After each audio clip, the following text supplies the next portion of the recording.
What up, family? This your boy DP. You know what I'm saying? Checking in. What is it? September the 28th. Right now. Just got through watching a video um, from Skip Bayless and my man Shannon Sharp, and they were discussing LeBron James this morning. They were discussing him, and they were discussing Michael Jordan. And evidently, LeBron James made some statements recently, alluding to the fact that yes, he is definitely chasing the legacy of the great Michael Jordan, um, of whom is accepted in most circles as the greatest player of all time. Now, that's a debate for another day. We're not even going to get into that. Um, I will say that Michael Jordan was the greatest player that I ever saw, right? And I don't have any problem saying that. However, I must add to the caveat of that I only saw the last 2 years of Kareem Abdul-Jabbar's 20-year career, and I never saw one game of Wilt Chamberlain. So, with that being said, off we go. I gotta get at you for a minute, Skip. This video is actually for you.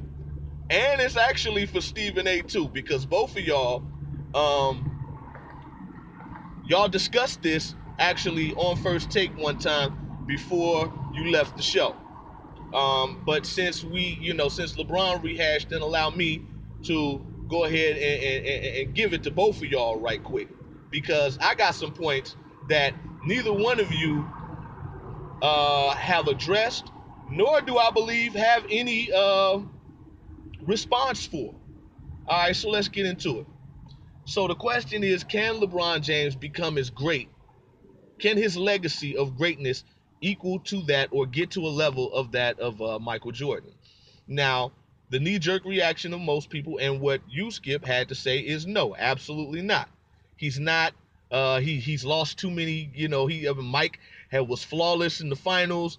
LeBron had these moments where he choked in the playoffs, and it's just no. You know what I'm saying? He's got too many blemishes on his record. Okay, all right, that is one way to look at it. The other way to look at it is like this. If you were to put both of their careers on a graph, a line graph, like stocks, what you would see is that Michael Jordan's graph goes up and then it consistently stays there, right? LeBron James' graph also goes up, but then it has these dips, right? So he has lower lows.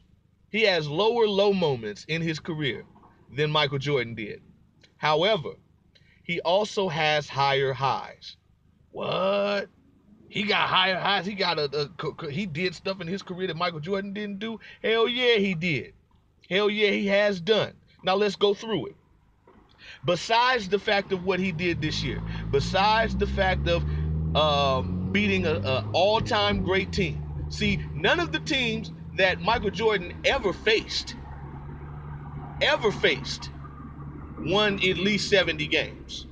None of the teams that Michael Jordan ever faced won 67 games. Now, this is fact. He didn't beat a 67-win team. He certainly didn't beat an all-time great team that was 73-9. And he certainly didn't come back from 3-1. Well, you say, well, that is a credit to Mike. He never got down no 3-1. Okay, true. So that's a lower low. But guess what? Coming back, being the first to ever come back from 3-1 in the finals, winning Game 7 on the road against a 73-9 team, that is a higher high. That has to count as a higher high. Okay?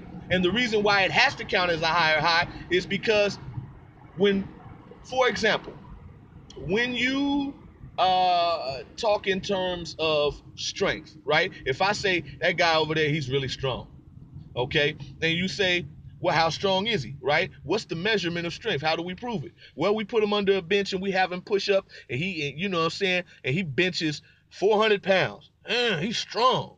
That's a strong dude. Yes, sir, right? But if the next man gets underneath that bench and benches 550 pounds or 600 pounds, then we say what? He's stronger, right? Okay, so the strength of the man is measured against his resistance. Your strength is measured by the resistance that you are able to overcome. Period, point blank. Right? Right. You can't not say right. So I'm gonna say right for you. Your strength is measured by that of which you are able to overcome. Okay?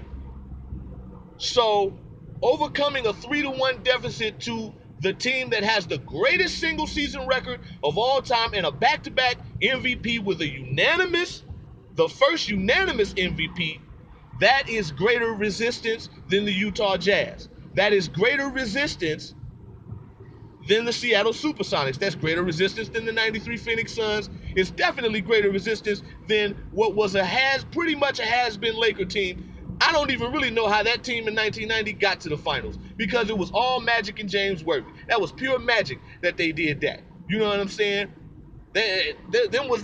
Tony Smith was in the starting lineup on that Laker team. I don't know how that team would not even begin to compare to some of the all-time great teams. That Blazers team was pretty good, but they weren't the best incarnation of themselves. The best incarnation of that Blazers team was the one that lost to the Pistons. Yes, sir. But anyway, so greater resistance. Now, you saying, can he catch him? No, he can't catch him. What I'm saying is, yes, he can. And there's only one way to do it. Only one way. He has to beat the Golden State Warriors this year. Understand that if he beats this year's version of the Golden State team, he will beat a team greater than any of the teams that Mike beat, any of the teams that Kobe beat, any of the teams that any of these dudes have beaten, except with maybe the exception of Bill Russell and them when they beat the Lakers in that final series, the final Celtics championship, when he was kind of like a player coach and they had the balloons all ready to drop in LA, and you know what I'm saying, it was Russell and it was Chamberlain and it was West and it was Baylor, you know what I'm saying, and I'm sorry, I said Russell Chamberlain, so it was Chamberlain, it was West, it was Baylor, it was Gail Goodrich, you know what I'm saying, and they still beat that team. But a team with Will Chamberlain, Elgin Baylor, Jerry West, and Gail Goodrich, those four, it's close. But I can't tell you that team is better than a team with Steph Curry in his prime, Kevin Durant in his prime, Klay Thompson in his prime, Draymond Green in his prime, and then a loaded, and then you know what I'm saying, a bunch of role players, half of which used to be all-stars. You know what I'm saying? Andre Iguodala is a former all-star. Zaza Pachulia been to the all-star game. Whether it was right or wrong or not, he been there. So, David West, former all-star. You know what I'm saying? So, if he beats this year's incarnation of the Golden State Warriors, he's greater than Michael Jordan. Because Michael Jordan never had resistance of that magnitude to overcome that he overcame, and we were able to say. Now, that's not to say he couldn't have. It's just to say that he didn't. He didn't beat a super team. He beat some really good teams. But if LeBron James beats this year's version of the Golden State Warriors, then his legacy is on equal footing, if not greater footing, than the great Michael Jordan. Because guess what? At that point, the losses don't matter. It doesn't matter that he choked against Dallas. Lower lows, okay? Higher highs. Don't forget that. And where does that average out at? Where does that put you, you know what I'm saying, when you average that out? Those higher highs. Yeah, you got to measure in those lower lows, but don't forget to measure in those higher highs, because he has climbed some mountains that Michael Jordan did not, and will not, because his legacy is already solidified. It's done. He's done playing, right? But LeBron James, based on his body, not his body of work, but his physicality, his body, the way he keeps himself, can easily extend his prime for another 3 years, 4 years. Within that 3 to 4 years, I expect him to go to at least 2 more finals. The East is at least 2 years away from anybody being ready to challenge Cleveland. There are no-brainer shoe-in for the finals this year. And unless some major moves get made in the offseason or a major blockbuster trade gets made during the season this year, then they're a shoe-in to get to the finals again next year. But you can absolutely write them in for this year.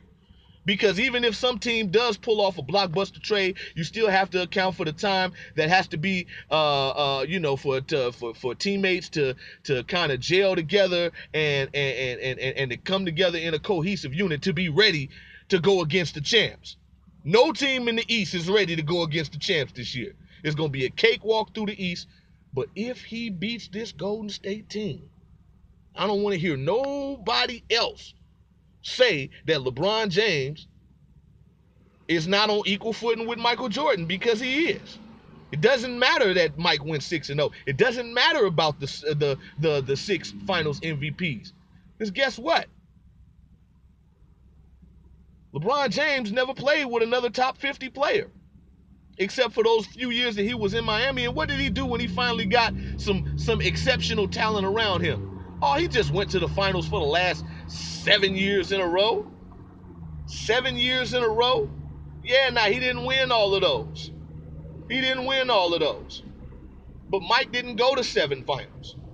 Had he went to 7, he would have been 7-0. Let's just keep it real.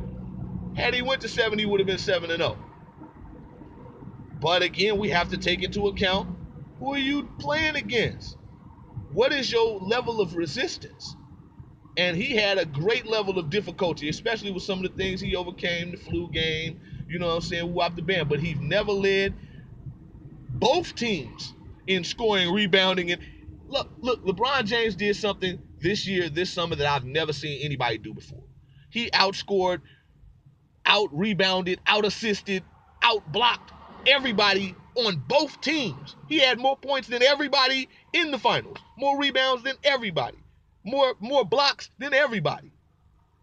You want to talk about who hit the last shot, but who had the block heard around the world, Skip? That is the greatest chase down block in the history of the NBA. You cannot give me one Michael Jordan defensive play in the finals that was as significant as that block. Not one. And I watched all of them. Give me one. Give me one play, one defensive play that Mike made that was as significant that you could maybe say the steal on Karl Malone that set up the shot. Okay? But it wasn't nowhere near as dramatic. Nowhere near as dramatic. It wasn't nowhere near as, well, important, maybe, because I think they were down 1 at that time. Man, but I'm going with that block. That is the greatest block in finals history. And I am more of a Kobe Bryant fan than I am a LeBron James fan. But I refuse to sit here and let people just, you know what I'm saying, kind of dump on the man. You know what I'm saying? LeBron James is already on the Mount Rushmore. The reality is, in certain aspects, his resume will never look as pristine. That's the word you're looking for. It will never look as pristine as Michael's. But overall, that does not mean it's not better. You know what I'm saying? Because you learn from your losses just like you, more so even than you learn from your victories. And we all know that. So that's my take on it. And I would love to hear some response, reply. You know what I'm saying? Tweet at me at DonProfit, DonProfit. Tweet at me, Skip. Let me know you saw this. You know what I'm saying? I want to hear some rebuttal. Because I feel like I got you in the trick bag right now, baby. You can't refute what I'm saying because it's all actual factual. It's your man, DP, over and out.